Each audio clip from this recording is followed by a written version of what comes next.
Welcome to the Kerner office. It is 9 o'clock. The kids are in bed. The house is quiet, and I'm ready for some listener submitted questions. I did this last week, back by popular demand. I stopped doing it over the summer, started it back up last week, and you guys loved it. So we're going to keep doing it. If you have a question to submit, go to tkopod.com, scroll to the very bottom, and you'll see a little widget that will record your voice. You can keep it 100% anonymous. Most likely, I will play it here on the show and answer your question live.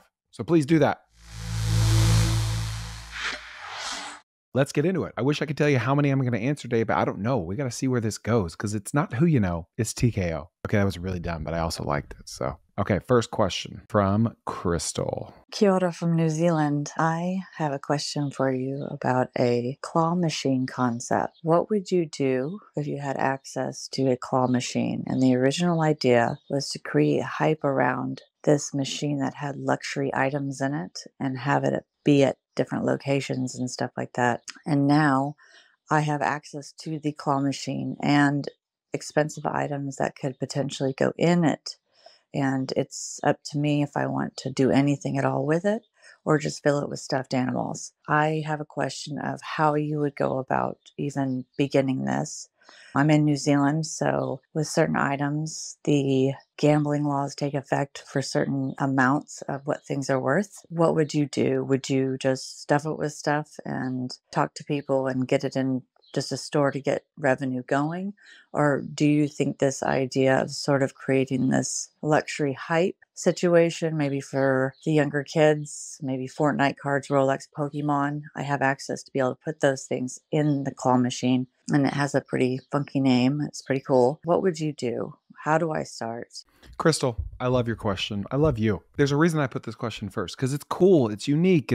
Everyone loves vending machines, right? The 5-year-old, the 50-year-old, and everyone in between. So this is a super cool opportunity. And here's what I think you need to do. Coincidentally, I posted a video about another New Zealand gambling-esque type business a month ago, the Hole-in-One Challenge. If any of you saw that on social media, what it is basically a golf tee on the side of a lake, Lake Taupo, right in between the lake and the highway, and 111 yards away from the tee, floating on the water, is a floating green with a hole. If you hit a hole-in-one, you can win $10,000. And the statistical likelihood of anyone hitting a hole-in-one is about 1 in 12,500. And this business has to pay out for holes in one about every 2 weeks. So I don't remember the exact math. It's in my video, but these guys are grossing around $600,000 per year and netting about a third of that. And why are they doing that? Because math is on their side. And I love your business because math is on your side. So I did a little research on claw machines for you.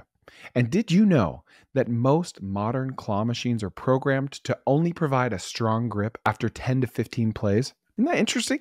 What a scam. From play number 1 to 10 or 1 to 15, the claw is deliberately weak. It will drop things on purpose and scam you out of your money. As a consumer, maddening. As a business owner, interesting. Therefore, the statistical probability that an average user will win a claw machine is about 5 to 30%. So we can be angry and protest that, or we can use that to game the system. As a user, I would sit there and watch someone play the claw machine 10 to 15 times and hopefully lose 10 to 15 times. And then I would step in and play, making my chance of winning closer to 30 to 60%. So what you need to do is you need math on your side, much like the hole-in-one challenge on Lake Taupo. You need to find out what is the statistical probability of an average user winning on your machine with various items, because a Rolex might be easier or harder to grab than a stack of Pokemon cards. So you need to run these tests. You need to make a spreadsheet, put a bunch of random things in it, have your kid play it, have your husband play it, you play it, and take note of your percentage likelihood of winning. Now, multiply that percentage likelihood of winning by the cost to play the machine, and then you know what you can afford. But now is when you get creative. I don't think you put luxury items in there. I think you got to put mystery items in there, like baseball cards, NFL cards, Pokemon cards, Fortnite cards, and you have to put a sign on the machine that says something to the effect of, one of these packs of Pokemon cards has a holographic Charizard in it worth $1,000 or something. I don't know. But you have to actually make sure that that's true. You don't want to lie to them. And you might have to open the pack of Pokemon cards to do that. You might have to rig the deck in their favor, so to speak, so you're not lying to them. Otherwise, you would have no clue what's in those Pokemon cards. So I have no idea what a holographic Charizard is worth. I've been out of the game for about 30 years now. Let's say you find one worth $1,000. You buy it on eBay, one card for $1,000. Then you buy 100 generic packs of Pokemon cards. And some of them might have another valuable card in it. It doesn't matter. That's just the cherry on top for the user. You're going to open one pack of cards at random. You're going to replace one of the low value cards with the $1,000 card. And then you're going to seal the deck of cards back up. So you know for a fact that one of those actually has the card that you're promising. And then you need to do the math. Let's say, to keep the number simple, it costs $1 to play. And you have 100 packs of cards in there. And the average pack of card is worth $5, and one of those packs of cards is worth $1,000. And let's say the average user has a 10% chance of winning. That means you're going to make $10 for every $5 pack of cards you give out, except for the one $1,005 pack of cards. So your cost on the cards in the machine is $5 times 100 packs equals $500 plus the $1,000 card, $1,500. Okay? But to sell all of those packs of cards, statistically speaking, people need to play 1,000 times because there's a 10% chance of winning. If they play 1,000 times for $1 each, you're going to make $1,000, which you would lose money at. All right, let's use some easy numbers here. Let's say you do this research and you find out the average user has a 10% chance of winning. You can fit 100 packs of Pokemon cards in there, and it costs $2 to play. Okay, there's 100 packs of cards, then it's going to take 1,000 plays for someone to win all of them eventually. 1,000 plays times $2 per play equals $2,000. Okay. Let's say the packs of cards cost you $3 each. Okay. 3 packs of cards times $3 equals $300.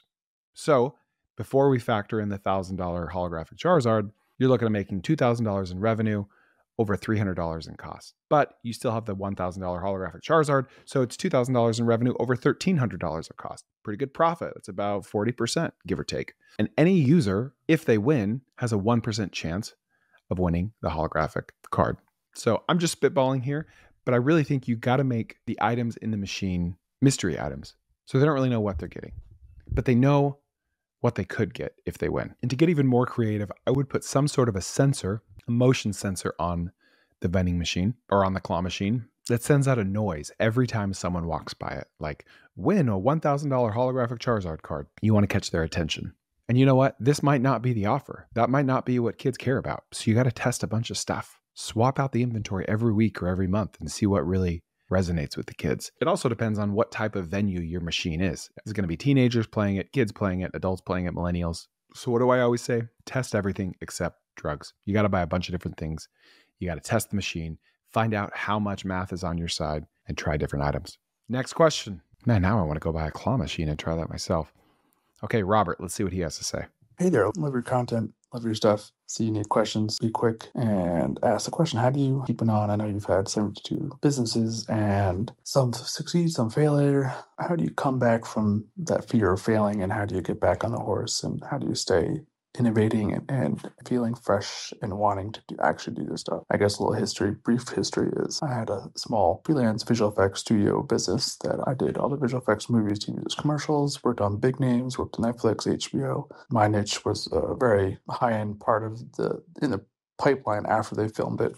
It was so niche that I kind of niched myself out of existence when the industry collapsed last year or 18 months ago. And I've been trying to pick myself up out of that. It's been tough trying to rebuild my identity and all that stuff. Yeah, how do you keep going on and lifting yourself back up and recovering from burnout too? I just feel really burnt out. And I guess that's my 2 questions. Thank you. Robert, thank you for leaving that question. Brutal. I can hear the sadness in your voice. I'm sorry that you're burned out. I'm sorry you went through that. It sounds like you're in a tough spot right now. But man, I will tell you what, I've never been through a tough spot that didn't make perfect sense to me later on down the line. At some point in the future, you're going to look back on this burnout and be so grateful that this happened, that this experience happened. So your question was 2-part. How to keep on keeping on, like Joe Dirt said, when you keep on failing. How to recover from burnout. Here's what I think, Robert. You have to love the game more than you hate the failure. So I have been through some brutal failures, partnership fallouts, business failures, friendship fallouts related to business failures. And I can honestly say quitting never really crossed my mind. And that's not because I'm so tough. I've quit plenty of things. I've quit lots of stuff. It's because I love love the game. When I say game, I mean business, entrepreneurship, 0 to 1, startups, marketing, all of it. I just love it, right? And so I manage these failures by putting a very deliberate and intentional chip on my shoulder that just drives me forward. If someone steals from me or pushes me out or stabs me in the back, that action will directly correlate to success I have in the future. There was this wrestler on my wrestling team back in high school, and he was pretty good on the mat. But when he got mad, he was really good. And his dad used to scream at him from the side of the mat, "Get mad, get mad." And it's kind of hard to force someone to get mad just by yelling that to him. But when he did get mad, he was 5 times better than his average day on the mat. So if you're feeling burned out, then that's a signal that what you were doing wasn't giving you a whole lot of energy in the first place.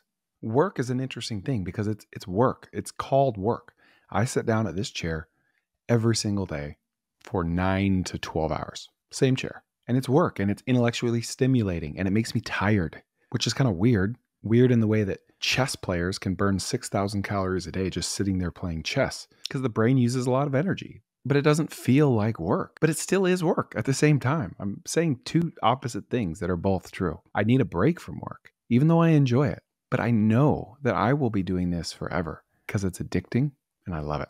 So if you're going through something tough, I think now is the time to take inventory on everything you think about on a daily basis when you don't have to think about anything. I mean, literally take inventory. Open up your notes app, and as soon as you start thinking about a topic, write it down. What is that? Is it cooking pizza in your pizza ovens, barbecue, woodworking, running, metalworking, reading? It doesn't matter what it is. It can be anything. Gaming, I don't care. What do you think about when you don't have to think about anything?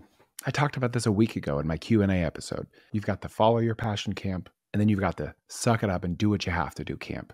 And there's truth in both of them. If I were to guess, based on your 90-second question, you've enjoyed the work that you've been doing, but it hasn't truly been your passion. This is a perfect example of how not doing your passion is not scalable.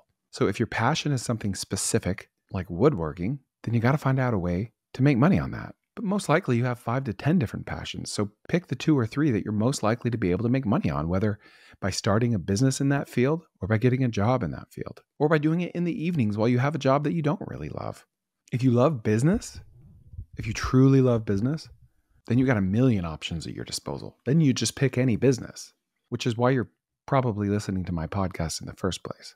But to use another sports analogy, there are athletes that love to win, and there are athletes that truly hate to lose. And if I were to guess, the ones that hate to lose usually perform better, which is another way of saying they have a chip on their shoulder. So find what your chip is, put it on your shoulder, refer to it often, use it to fuel you, start listening to optimistic people, try to put yourself 5 years in the future where you'll look back on today and you'll just know that this ended up being for your betterment. It's hard to do. It's really, really hard to do. It's easy to give you that advice. It's very hard to do. Try to put yourself in the future because I know this will turn into a win for you and you're going to make it. All right, let's go to Scott. Mobile oil change business. We go to you. We provide the oil filter. We do everything there. We remove the oil when we're done. I need help with pricing and anything else you think that I missed. Mobile oil change business. I love it. First of all, this whole industry is blowing up. We've got a couple clients at our agency that are doing this, and they are blowing up. Why would you go to an oil change place and wait in a stinky lobby and read old magazines when you could have someone come to you? Okay, you need help with pricing. There's several different ways you can price something. Number 1, what is the hourly rate that I want to make? If it takes you an hour to do an oil change, including driving, and your time is worth $50 an hour to you, and your costs on the oil change are $25, then you got to charge $75 an hour. Or you can look at market pricing. Call up your competitors, specifically mobile oil change competitors, because one school of thought is, oh, my costs aren't as high, so I don't have to charge as much. A fixed facility might cost $1 million to build or $10,000 a month to rent, but my mobile oil change van only costs $40,000 one time, and my monthly payment is $500. So I can charge less. No. That's one way to look at it. The other way to look at it is you are offering a convenience, a luxury. It's kind of why food trucks are so dang expensive, even though their overhead is 90% less than a fixed restaurant. It's convenience. It's right there. And the food might not even taste any better. In fact, It usually doesn't. So call up your competitors, and they don't have to be your direct competitors. They could be in a different city or state entirely, but what is the market price? And then do the math to figure out how that pricing shakes out to your preferred hourly rate. And then you've got to figure out if and or when you scale this, can you afford to hire someone to do it for you and still make a decent hourly rate? You're not going to make $50 an hour, but if you make $25 an hour and you have 3 trucks out at one time, you'll make 50% more per hour without having to do any of the work. The other way you can price it is just by looking at your costs. What are your fixed costs? What are your variable costs? Your fixed cost is going to be your monthly payment on your van, your insurance, and your variable costs are your gas and your oil and your materials.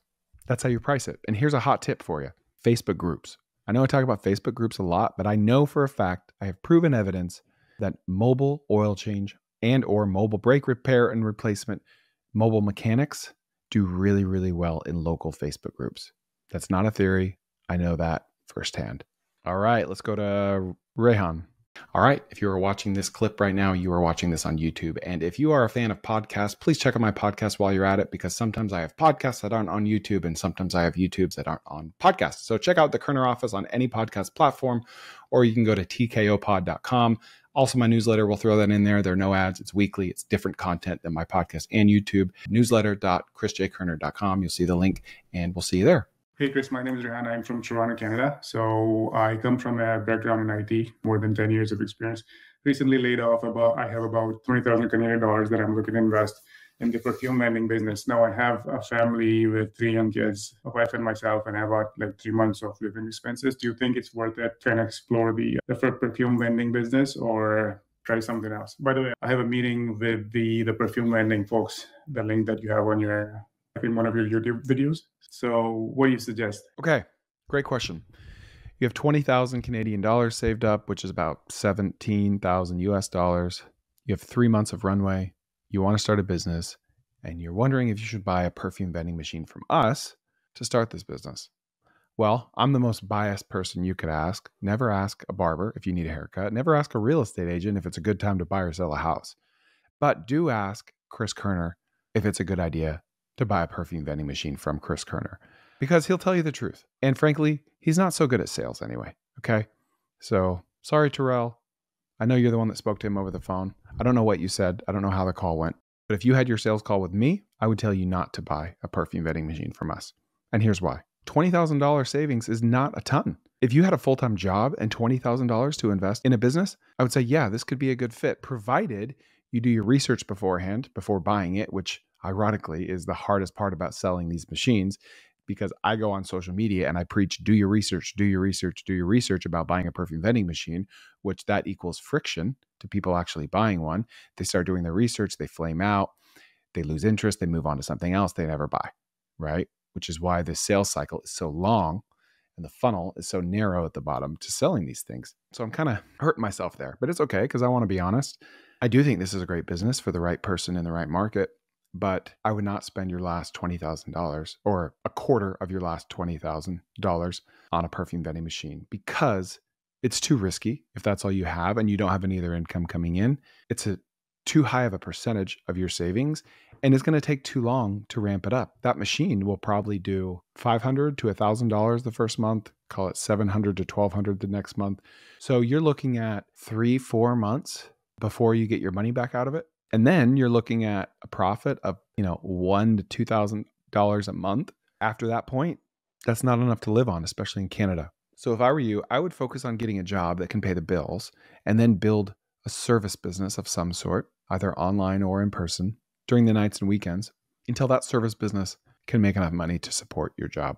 Next question is Sean. Now I'm going to do something a little different here, Sean.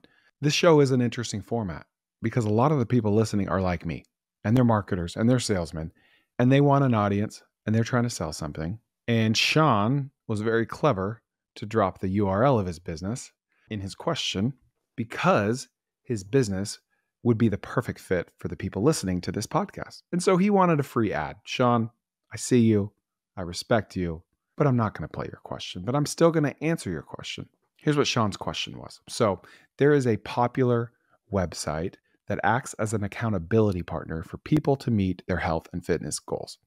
They charge between $400 and $900 a month for a one-on-one call up front and for daily check-ins, accountability, coaching, nutrition and fitness plans, et cetera, et cetera, et cetera. And they have a mobile app. And Sean was asking if he could/should do this same business for a business accountability partner. Okay, so maybe you're starting a business, maybe you're running a business, and you want someone to check in with you. Hey, did you make 100 cold calls yesterday? Did you send the cold emails? Did you file your LLC? Did you get your logo done? He's wondering if this would be a good business. Would people pay for this? Here are my thoughts. My gut take here is this could be a good business. My second gut take, my pessimistic take, is this would not be a good business because of the fact that I don't know of anyone doing this, and I don't like that. I want someone to be doing the business that I'm starting. I don't want to be first, okay? Do you know how many other search engines were first before Google? Apple wasn't first. Facebook wasn't first. These are outliers, but we don't even need to look at outliers. Look at any business. I want to learn from the first through fifth, iterate on what they did, right and wrong, and do my own thing. Okay, so I don't like that this isn't being done as far as I can tell. It probably is somewhere, but it's not a thing. It's not on my radar. I think this is a really hard price point. There are gurus all over social media selling coaching packages, both business coaching and life coaching, for $5,000 to $20,000, $50,000. Crazy prices. Why? Because they're hoping that that will be the kick in the butt that they need to do the thing that they actually know they need to be doing all along. And you know what? Usually it's not. Usually it doesn't make a difference. They're still not going to do the thing. Same with health coaching or fitness coaching. And then on the other end of the spectrum, you've got automations and apps that are $9 a month, $10, $50 a month that do similar things. And then you've got the messy middle, the $400 to $900 price point. That's tough. It's tough to sell at that price point. I just don't know that business owners struggle with accountability as much as they do with direction. I think there's a reason that business coaching is a well-established industry and business accountability is not. Anyone can hold a business owner accountable, but I think a business owner wants an accountability partner that is as or more experienced than them at business. And how are you going to hire someone to do that for you at $300 or $400 a month and still make money? I think the better play here is more of an AI-powered app, a ChatGPT wrapper, so to speak, that keeps them accountable. Maybe something that they have to deposit money to. That's interesting, huh? You deposit $1,000 to the app, and if you don't do what you say you're going to do, then it will donate that $1,000 to charity at the end of the predetermined time period. Or it will keep the $1,000, and that's how you make money from the app. Maybe the app is free, and that's the only way you make money is banking on people failing at their goals. So Sean, I'm going to say what I say all the time, and that's test everything except drugs. I know you already have a landing page put up. Smart. I would see if you can get some customers.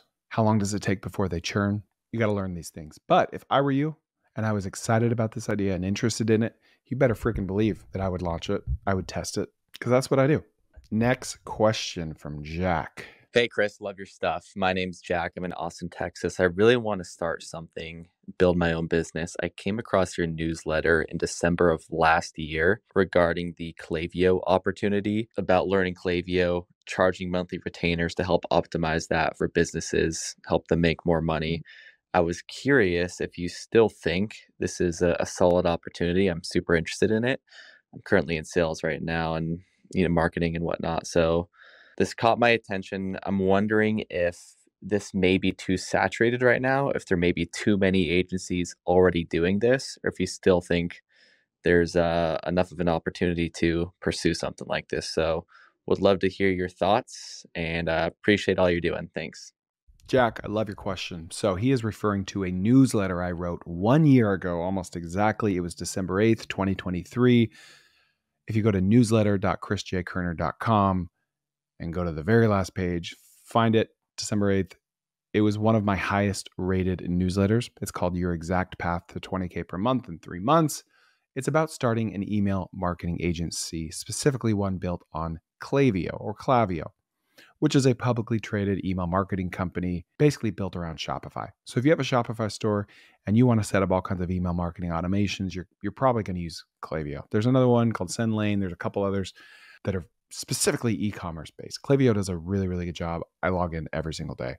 So there is a complete business you could build around managing someone's Klaviyo. Just like there's a business built around implementing and managing Salesforce or Slack or whatever. Do I think this is still an opportunity? Absolutely. It's a framework I have. I think almost every opportunity sticks around. It doesn't go anywhere.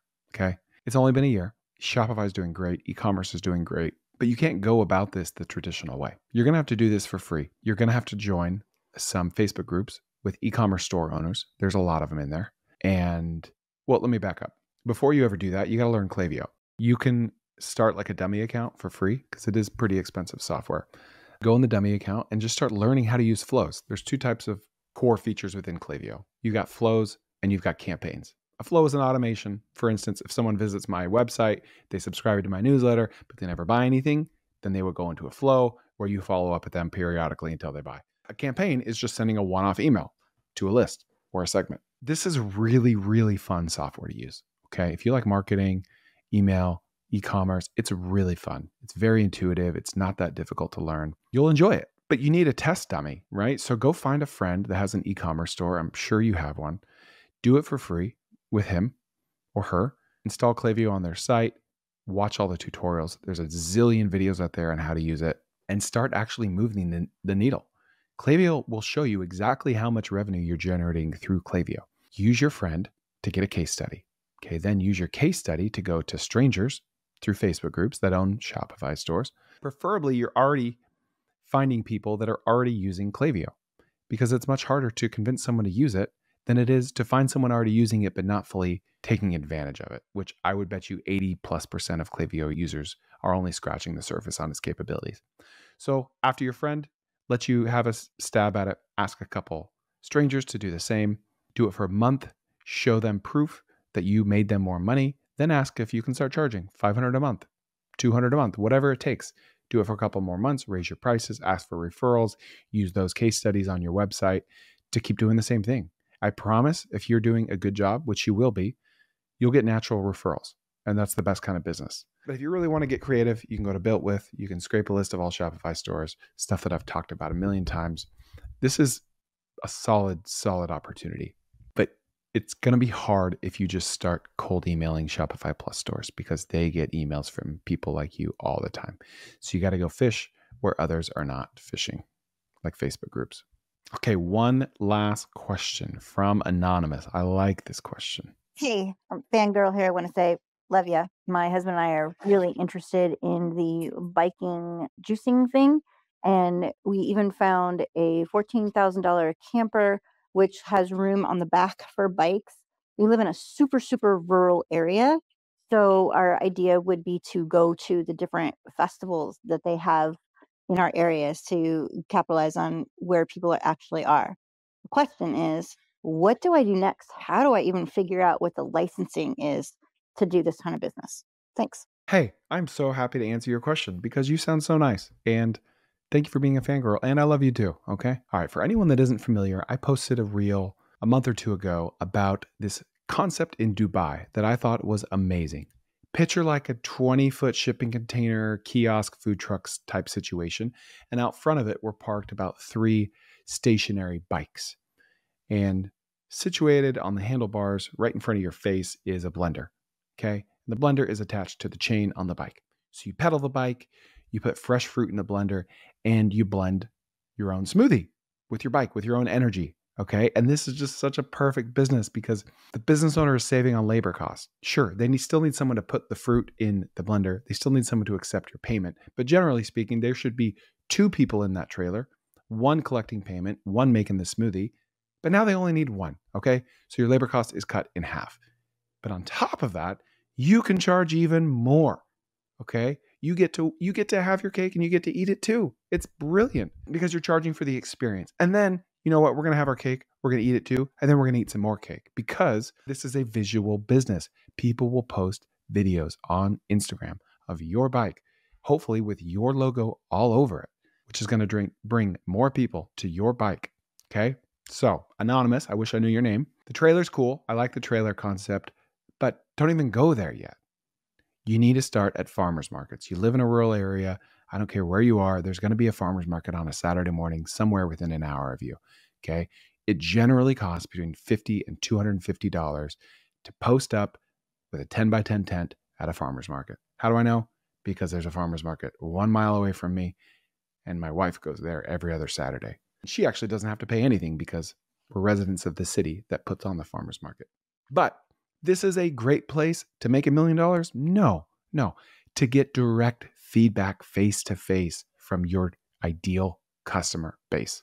And you can make some money while you're at it. And so you're going to work out the kinks. If it doesn't go well, guess what? You're out $100. If it does, come back the next week and work out some more kinks, get some more feedback, write it all down, run it through ChatGPT, all the feedback you get, run it through ChatGPT and have it tell you what you should change in your business based on your feedback. Okay. Then you're going to get a little revenue from this. You're going to get some feedback. You're going to make some changes. Maybe the bike is too flimsy. Maybe it's too hard. Maybe they have to pedal too long because there isn't enough torque or whatever. Maybe the fruit needs to be fresh instead of frozen. Maybe the smoothies don't taste that good because your ingredients aren't that good. You're going to learn all this stuff. Okay. And then you can scale however you want. Then you can go get that $14,000 trailer.